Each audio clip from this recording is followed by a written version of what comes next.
নমস্কার সবাইকে, কেমন আছেন? আমিও ভালো আছি। আজকে বেড়াতে গিয়েছিলাম। বৌদ্ধ ধর্মের আজকে একটা বড়দিন, মানে কঠিন চিবরদান বলে। ওখানে আজকে বেড়াতে গিয়েছিলাম, আমাদের পাশেই নিমন্ত্রণ ছিল, সেই জন্য গিয়েছিলাম। দেখুন কত সুন্দর করে ওদের ধর্মটা পালন করছে। যে রেলিটা মানে দেখতে পাচ্ছেন, ওইটা পুরী বলে, মাথায় করে নিয়ে যাচ্ছে। ওগুলো মানে দান করবে ওখানে। দেখুন কঠিন শিবর দান হচ্ছে, মানে এগুলো দান করবে ওখানে।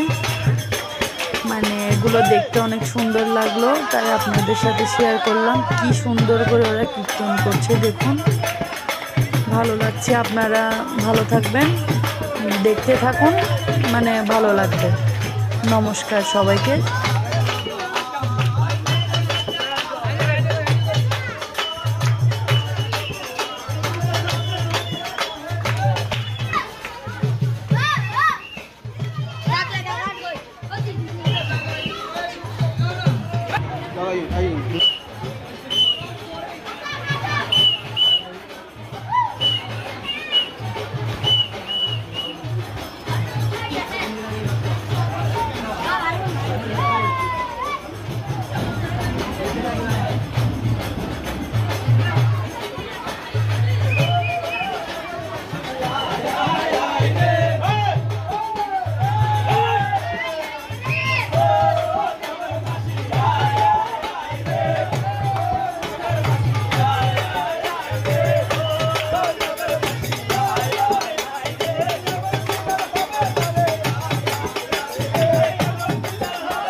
Come on.